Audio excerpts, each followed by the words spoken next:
Welcome back to my channel நண்பா. நம்ம இன்னைக்கு பேர்லெஸ் மார்ஷல் ஸ்பிரிட் அனிமோட 41வது எபிசோட பத்தி பார்க்க போறோம். எபிசோடோடைய ஸ்டார்டிங்ல ஃபேங் எதையோ சாப்பிட்றான். அவனை சுத்தி ரெட் கலர்ல பவர் வந்துகிட்டே இருக்கு. அவன் கத்துற சவுண்டுல அங்க இருந்த பறவை எல்லாம் பயந்துகிட்டு பறந்து போகுது. அவங்க 3 பேரும் ஓடிக்கிட்டு இருக்காங்க.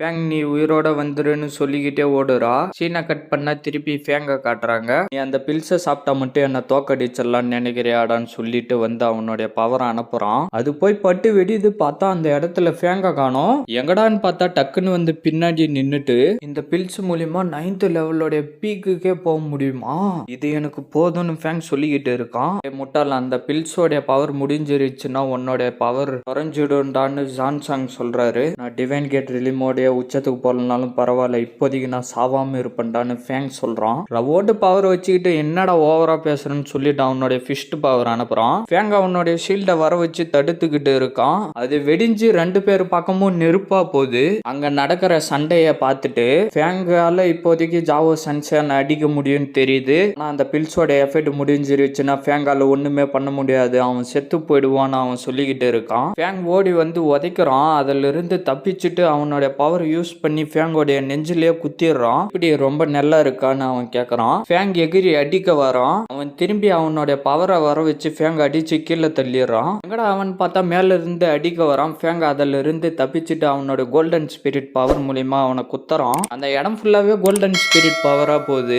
ஃபேங் வந்து நின்னுகிட்டு இருக்கான். அவனுடைய பவரை அனுப்புறான். அதை ஷீல்டை வர வச்சு ஃபேங் தடுத்துக்கிட்டு இருக்கான். டக்குன்னு ஓடி வந்து ஃபேங் அடிச்சு கீழே தள்ளிட்டு உங்ககிட்ட வேற என்னெல்லாம் திறமை இருக்கு அதை காட்டுறான்னு சொல்லிட்டு ஃபேங் கிட்ட வரான். ஃபேங் வாயில இருந்து ரத்தம் தெரிச்சுக்கிட்டு வருது. ஃபேங் ஓடி போய் அவன் தலையை யூஸ் பண்ணி அவன் தலையிலே இடிச்சிட்டு பின்னாடி வந்துடுறான். டே உனக்கு என்ன மூளை கோயம்பிடிச்சாடான்னு அவன் கேட்கறான். ஃபேங் அதெல்லாம் கண்டுக்காம அவனை உதைக்க வரான். அவனை பிடிச்சி தூக்கி கடாசிடுறான். ஃபேங்கும் வந்து விழுந்துட்டு ஏஞ்சி உக்காந்து பவரை சேர்த்து அனுப்புறான். அவனை தள்ளிக்கிட்டே வருது. அவன் டிவைன் கேட் ரிலிமோடைய 9th லெவலோடைய உச்சத்துல இருக்கிறான். இருந்தாலும் ஃபேங் அவனுக்கு எதிராக சண்டை போட விரும்புறான். ஃபேங்கால ரொம்ப நேரத்துக்கு இந்த மாதிரியா தாக்கு பிடிக்க முடியாது. ஃபேங் தான் ஜாவோ சான்சாங்க தோக்கடிப்பான்னு இருக்கிற ஒரே நம்பிக்கை. அந்த பில்ஸ் பவர் குறையத்துக்கு முன்னாடி அதை அவன் செஞ்சாகணும்னு தலைவர் சொல்லிக்கிட்டு இருக்கிறாரு. ஃபேங் வாயில இருந்து ரத்தமா வருது. அவனுடைய கத்தியை வர வச்சுட்டு முடியாம கீழே குனிஞ்சிக்கிறான். ஃபேங் அந்த பில்ஸ் மூலியமா உனக்கு வந்துகிட்டு இருந்த பவர் குறைஞ்சிடுச்சு போலன்னு சொல்லிட்டு ஓடி வரான். ஃபேங் கத்தி வச்சு அவன் குத்த வரத்தை தடுக்க ட்ரை பண்ணி போய் கீழே விழுந்துடுறான். அவளை என்கிட்ட இருந்து காப்பாற்றணும்னு நினைச்சிடலன்னு சொல்லிட்டு நடந்து வந்து ஃபேங்க தலையில தூக்கிட்டு, ஃபேங் நீ இப்ப எவ்வளவு பரிதாபமா இருக்கிற பாரு, அந்த பில்ஸை நீ சாப்பிட்டதால கூடிய சீக்கிரத்துல நீ செத்து கூட போறதுக்கு வாய்ப்பு இருக்குறான்னு சொல்லிட்டு அடிக்கிறான். ஃபேங் பறந்து வந்து விழுந்துடுறான். ஃபேங்கோடைய வயிற்றுக்குள்ளார இருந்து அந்த கிண்ணம் வெளியில வந்து மறைஞ்சு போயிடுது.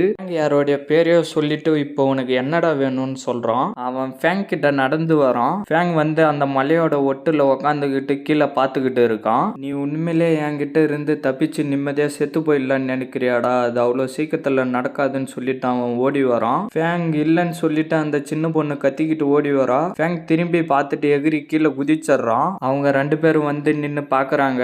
அந்த சின்ன பொண்ணு ஃபேங்குன்னு ஃபீல் பண்றா. அவன் சிரிச்சுட்டு அந்த இடத்துல இருந்து கிளம்பிடுறான். அங்க நடக்கிற விஷயத்தெல்லாம் அவங்க நின்று பார்த்துக்கிட்டு இருக்காங்க. வாங்க அதை பார்த்துட்டு ஃபேங் மட்டும் என்னுடைய செக்டர்ல இருந்தானா நான் அவனை என்னுடைய ஸ்டூடெண்டா கண்டிப்பா ஏத்துக்கிட்டு இருப்பேன்னு சொல்றாரு. தலைவர் என்ன நினைச்சாருன்னு தெரியல. அங்கிருந்து கிளம்புறாரு. எங்க போறீங்கன்னு எல்டர் கேட்ட உடனே நான் கொஞ்சம் தூரம் போயிட்டு வரேன்டான்னு சொல்லிட்டு போறாரு. ரேனுக்கும் அவனுக்கும் ஒரே ஆனந்தம். சீனை கட் பண்ணா அவங்க எல்லாரையும் காட்டுறாங்க. அந்த பொண்ணு அவளுடைய பவர் யூஸ் பண்ணி மோக்லி இங்க சரி பண்ணிக்கிட்டு இருக்கா. ஜாவோ சன்சன் மட்டும் இந்த இடத்த விட்டு வெளியில வரட்டும், நான் ஆன்டி கிட்ட சொல்லி அவனை கொன்னுடுவேன்னு கத்துறான். ஃபேங்கால ஜாவோ சன்சனை தோக்கடிக்க முடியுமான்னு யூ கேக்குறா. அவன் இவ்வளவு நேரத்துக்கு செத்து போயிட்டு இருப்பான்னு அந்த பொண்ணு சொல்றா. சரியா சொன்னா, நீ எங்க கூட வந்துரு, நான் ஜாவோ சன்சனை தோக்கடிச்சு கிவான் யுவான் செக்ட இந்த போட்டியில ஜெயிக்க வைப்பேன்னு மோக்லிங் சொல்றான். கூட நீ வரது நல்லதுதான் அந்த பொண்ணு சொல்றா. ஃபேங் எனக்காக சண்டை போட்டுட்டு இருக்கான், அவனை தவிர வேற எதுவும் எனக்கு முக்கியம் இல்லைன்னு சொல்லிட்டு அந்த இடத்துல இருந்து கிளம்புறா. சாவை தேடி போறா. சரியான பைத்தியமா இருப்பா போலன்னு மோக்லிங் சொல்றான்.